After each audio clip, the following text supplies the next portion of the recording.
ആ വാർത്ത കേട്ട് അമ്പരന്ന് നിന്ന അവരോട് ഫാസിൽ പറഞ്ഞു. സുഹൃത്തുക്കളായ രണ്ട് യുവാക്കളെ നേരെ വിപരീതമായി ശത്രുക്കളാക്കി അവർ നോട്ട് ആരംഭിച്ചു. ടാറ്റ കമ്പനിയിൽ ജോലിയിലിരിക്കെ പുറപ്പെട്ടുപോയ സെന്നന്റെ അച്ഛന്റെ ജോലിക്ക് വേണ്ടി സെന്നൻ നിരന്തരം പരിശ്രമിക്കുന്നത് സിദ്ദിഖ് പലതവണ കണ്ടിട്ടുണ്ട്. ആ ബുക്കിംഗ് ഏജൻസിയും പരിസരവുമാണ് അവർ താമസിക്കാനായി രൂപപ്പെടുത്തിയെടുത്തത്. നാടക കമ്പനി തകർന്നുപോയ ആ നാടക മുതലാളിയെയാണ് ഈ സിനിമയിലും ചേർത്ത് വെച്ചത്. ഏകദേശം 10 മിനിറ്റ് ലാഗാണ്. അത് മാറ്റിയാലേ വിതരണത്തിന് ഏറ്റെടുക്കൂ. ഒരു സീൻ പോലും കട്ട് ചെയ്യാതെ റിലീസ് ചെയ്യാൻ ഫാസിലും ആവശ്യപ്പെട്ടു. നമസ്കാരം. നിരാശയും വറുതിയും നിറഞ്ഞ ജീവിത വഴികളിൽ നിന്ന് നർമ്മത്തിന്റെ മനോഹരമായ കാവ്യപ്രപഞ്ചം തീർക്കുകയായിരുന്നു രണ്ട് ചെറുപ്പക്കാർ. കൊട്ടിഘോഷിക്കപ്പെട്ട ആഘോഷങ്ങളോ ആഗമനമോ ഇല്ലാതെ തിയേറ്ററുകളിലെത്തിയ ചിത്രം പതുക്കെ പതുക്കെ മലയാളി മനസ്സുകളിലേക്ക് പടർന്നു കയറി വലിയൊരു മാസ്റ്റർ പീസായി മാറി. ദാരിദ്ര്യത്തിന്റെ കൈപ്പുറ്റ നോവുകളെ പുഞ്ചിരിയോടെ നേരിടാൻ പഠിപ്പിച്ച മലയാള സിനിമാ ചരിത്രത്തിലെ അപൂർവ സുന്ദര ദൃശ്യകാവ്യമായിരുന്നു റാംജി റാവു സ്പീക്കിംഗ്.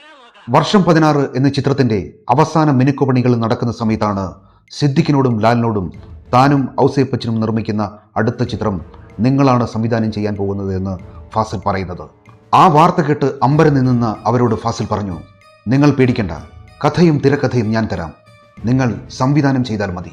ഇതുകൂടി കേട്ടതോടെ അവർ വീണ്ടും അങ്കലാപ്പിലായി. കാരണം ഫാസിൽ തിരക്കഥ തയ്യാറാക്കുമ്പോൾ 40% മാത്രമേ കടലാസിൽ എഴുതി വെക്കാറുള്ളൂ. ബാക്കി 60% അദ്ദേഹത്തിന്റെ മനസ്സിലാണ് ഉണ്ടാവുക. പുതുമുഖ സംവിധായകരെ സംബന്ധിച്ച് അത്തരം രീതി പ്രാവർത്തികമാക്കുക എന്നത് ശ്രമകരമായ ജോലിയാണ്. അതുകൊണ്ട് ഞങ്ങൾ ഒരു കഥ തയ്യാറാക്കാം, അത് കേട്ട ശേഷം സിനിമ ചെയ്യണോ എന്ന് തീരുമാനിക്കൂ എന്നവർ അറിയിച്ചു. എങ്കിൽ നിങ്ങൾ കഥ റെഡിയാക്കിക്കൊണ്ടുവരൂ, അപ്പോൾ നമുക്ക് നോക്കാമെന്ന് ഫാസിലും പറഞ്ഞു. അങ്ങനെ എറണാകുളം മധുര പാർക്കിലെ 205 മുറി സുഹൃത്ത് പീറ്റർ മുഖാന്തരം പണമില്ലാതെ അവർ 1 മാസത്തേക്ക് വാടകയ്ക്കെടുത്തു. തിരക്കേറിയ കച്ചേരിപ്പടിയിലെ ആ ഹോട്ടൽ മുറിയിലിരുന്ന് അവർ കഥ തിരയാൻ തുടങ്ങി. പല കഥകൾ ആലോചിച്ചെങ്കിലും ഒന്നിലും അവർക്ക് സംതൃപ്തി തോന്നിയില്ല. അവസാനം നാടോടിക്കാറ്റായി മാറിയ തങ്ങളുടെ തന്നെ കാലില്ലാ കോലങ്ങൾ എന്ന കഥയിലെ 2 സുഹൃത്തുക്കളുടെ കഥ വേറൊരു തരത്തിൽ അവതരിപ്പിച്ചാലോ എന്നായി അടുത്ത ചിന്ത. സുഹൃത്തുക്കളായ 2 യുവാക്കളെ നേരെ വിപരീതമായി ശത്രുക്കളാക്കി അവർ നോട്ട് ആരംഭിച്ചു. തെറ്റിദ്ധരിക്കപ്പെട്ട് ശത്രുക്കളായ 2 പേർ ഒരേ സ്ഥലത്ത് വന്ന് താമസിക്കുന്നതായി എഴുതി തുടങ്ങി. അതിനുവേണ്ടി ഒരു പോക്കറ്റ് അടി ക്രിയേറ്റ് ചെയ്തു. അങ്ങനെ ആ 2 ചെറുപ്പക്കാർക്ക് ബാലകൃഷ്ണൻ എന്നും ഗോപാലകൃഷ്ണൻ എന്നും പേര് നൽകി. സർവീസിലിരിക്കെ മരിച്ചുപോയ അച്ഛന്റെ ജോലിക്ക് വേണ്ടി എത്തുന്ന ബാലകൃഷ്ണനെ രൂപപ്പെടുത്തിയെടുത്തത് സിദ്ദിഖിന്റെ സുഹൃത്തായ സെന്നന്റെ ജീവിതത്തിൽ നിന്നായിരുന്നു. ടാറ്റ കമ്പനിയിൽ ജോലിയിലിരിക്കെ പുറപ്പെട്ടുപോയ സെന്നന്റെ അച്ഛന്റെ ജോലിക്ക് വേണ്ടി സെന്നൻ നിരന്തരം പരിശ്രമിക്കുന്നത് സിദ്ദിഖ് പലതവണ കണ്ടിട്ടുണ്ട്.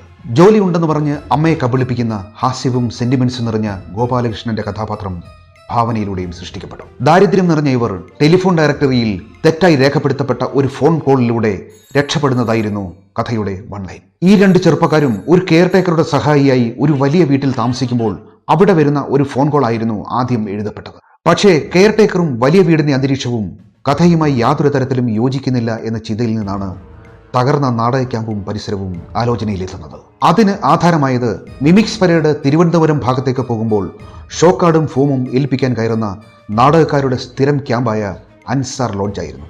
ആ ബുക്കിംഗ് ഏജൻസിയും പരിസരവുമാണ് അവർ താമസിക്കാനായി രൂപപ്പെടുത്തിയെടുത്തത്. ഫാസിലിന്റെ ഒരു നാടകത്തിലെ കഥാപാത്രമായിരുന്നു മാന്നാർ മത്തായി. നാടക കമ്പനി തകർന്നുപോയ ആ നാടക മുതലാളിയെയാണ് ഈ സിനിമയിലും ചേർത്ത് വെച്ചത്. കഥയുടെ ഏകദേശ രൂപം പൂർത്തിയാക്കി ഫാസിലിന് മുന്നിൽ അവർ അവതരിപ്പിച്ചു. കഥ ഇഷ്ടപ്പെട്ട അദ്ദേഹം മുന്നോട്ട് പോകുവാൻ നിർദ്ദേശിച്ചു. തിരക്കഥ തയ്യാറാക്കാം, പക്ഷേ സംഭാഷണം എഴുതുവാൻ അവർക്ക് ധൈര്യം വന്നില്ല. നിങ്ങൾ പറയുന്ന വാക്കുകൾ സാധാരണക്കാർ ഉപയോഗിക്കുന്ന വാക്കുകളാണ്, അത് അതേപടി എഴുതിയാൽ മതിയെന്ന് ഫാസിൽ ധൈര്യം കൊടുത്തു. കുറെ ദിവസങ്ങൾക്ക് ശേഷം 10 സീനുകൾ എഴുതി അവർ ഫാസിലിനെ വായിച്ചു കേൾപ്പിച്ചു. ഉച്ചയ്ക്ക് ഊണ് കഴിക്കാൻ വീട്ടിലേക്ക് ക്ഷണിച്ച ഫാസിൽ ആ 10 സീൻ ഭാര്യയ്ക്ക് മുന്നിൽ വായിച്ചു കേൾപ്പിക്കാൻ ആവശ്യപ്പെട്ടു. ആ 10 സീനുകൾ കേട്ട ഫാസിലിന്റെ ഭാര്യ നിർത്താതെ ചിരിക്കാൻ തുടങ്ങി. അവരുടെ സ്ക്രിപ്റ്റ് വർക്കാവുന്നുണ്ട് എന്ന് ബോധ്യപ്പെടുത്തി കൊടുക്കുകയായിരുന്നു ഫാസിൽ അവിടെ. സീതമാൻ എന്ന ചിത്രത്തിലെ കിഡ്നാപ്പിംഗ് ത്രെഡ് കടം കൊണ്ടതായിരുന്നു റാംജി റാവു എന്ന കഥാപാത്രവും അതിന്റെ പരിസരവും. അങ്ങനെ രചന പൂർത്തിയാക്കി മറ്റു വർക്കുകളിലേക്ക് സിദ്ദിഖ് കടന്നു. അപ്പോഴേക്കും നവോദയ അപ്പച്ചനും നിർമ്മാണത്തിൽ പങ്കാളിയായി. ആദ്യം ബാലകൃഷ്ണനായി പരിഗണിക്കപ്പെട്ടത് ജയറാമിനെയായിരുന്നു. അങ്ങനെ ഒരു തീരുമാനത്തിലെത്തിയപ്പോഴേക്കും ജയറാം തിരക്കുള്ള ഒരു നടനായി മാറിക്കഴിഞ്ഞിരുന്നു. ഒരു പുതുമുഖത്തെ കണ്ടെത്തുന്നതിനായി പല കൂടിക്കാഴ്ചകൾ നടത്തിയെങ്കിലും ഒന്നും നടന്നില്ല. ഒടുവിൽ ലത്തീഫിന്റെ നിർദ്ദേശപ്രകാരമാണ് കൊട്ടാരക്കര ശ്രീധരൻ നായരുടെ മകനായ സായ് കുമാറിലേക്ക് എത്തുന്നത്. മദ്രാസിലെ കൂടിക്കാഴ്ചയിലേക്ക് സായ് കുമാർ എത്തുമ്പോൾ ഒരുപാട് തടിയുള്ള ആളായിരുന്നു അദ്ദേഹം. 1 മാസം കഴിഞ്ഞ് തടി കുറച്ച് എത്തിയതോടെ സായ് കുമാർ ബാലകൃഷ്ണനായി മാറിക്കഴിഞ്ഞിരുന്നു. ഒരുപാട് പ്രതിസന്ധികളെ തരണം ചെയ്ത് ഷൂട്ടിംഗ് പൂർത്തിയാക്കി പ്രിവ്യൂ നടത്തി. ഏകദേശം 10 മിനിറ്റ് ലാഗാണ്. അത് മാറ്റിയാലേ വിതരണത്തിന് ഏറ്റെടുക്കൂ എന്ന് വിതരണക്കാർ പറഞ്ഞു. എന്നാൽ ഇനി ഇതിലൊന്നും ചെയ്യാനില്ലെന്ന് സിദ്ദിഖ് ലാലും തീർത്തു പറഞ്ഞു. അപ്പോഴേക്കും പ്രിവ്യൂ കണ്ട കൊച്ചിൻ ഹനീഫ ഒരു സീൻ പോലും മുറിച്ചു മാറ്റരുതെന്നും പടം സൂപ്പർ ഹിറ്റാകുമെന്നും അങ്ങനെ സംഭവിച്ചില്ലെങ്കിൽ താൻ സിനിമാഭിനയം നിർത്തുമെന്നും പറഞ്ഞതോടെ സിദ്ദിഖ് ലാലിന് ആത്മവിശ്വാസം കൂടി. ഒരു സീൻ പോലും കട്ട് ചെയ്യാതെ റിലീസ് ചെയ്യാൻ ഫാസിലും ആവശ്യപ്പെട്ടു. ആദ്യ ദിവസങ്ങളിൽ ഓണത്തിന് ഒരാഴ്ചയ്ക്ക് മുമ്പ് മറ്റ് വമ്പൻ സിനിമകൾ വരുന്നതിന് മുമ്പ് ഫാസിൽ നാമകരണം ചെയ്ത ഈ ചിത്രം തിയേറ്ററുകളിലെത്തി. ആദ്യ ദിവസങ്ങളിൽ തിയേറ്ററുകൾ ഒഴിഞ്ഞുകിടന്നു. വലിയ പരസ്യങ്ങൾ ഇല്ലാതിരുന്നതിനാൽ ചരിത്രത്തിലാദ്യമായി ജനങ്ങളിലേക്ക് പകർന്ന വാമൊഴി എന്ന വൻ പരസ്യത്തിലൂടെ സൂപ്പർ ഹിറ്റിലേക്ക് കുതിച്ചു. ഓണത്തിന് റിലീസ് ചെയ്ത വമ്പൻ ചിത്രങ്ങളെ മലർത്തിയടിച്ചുകൊണ്ട് ഈ സിനിമ മുന്നേറി. അധിയ ഫിലിംസിനു വേണ്ടി സിദ്ദിഖ് ലാൽ രചനയും സംവിധാനവും നിർവഹിച്ച സായ്കുമാർ, ഇന്നസെന്റ്, മുകേഷ് എന്നിവർ നിറഞ്ഞാടിയ 150 മിനിറ്റുകളുള്ള സൂപ്പർ ഹിറ്റ് ചലച്ചിത്രം റാംജി റാവു സ്പീക്കിംഗ്.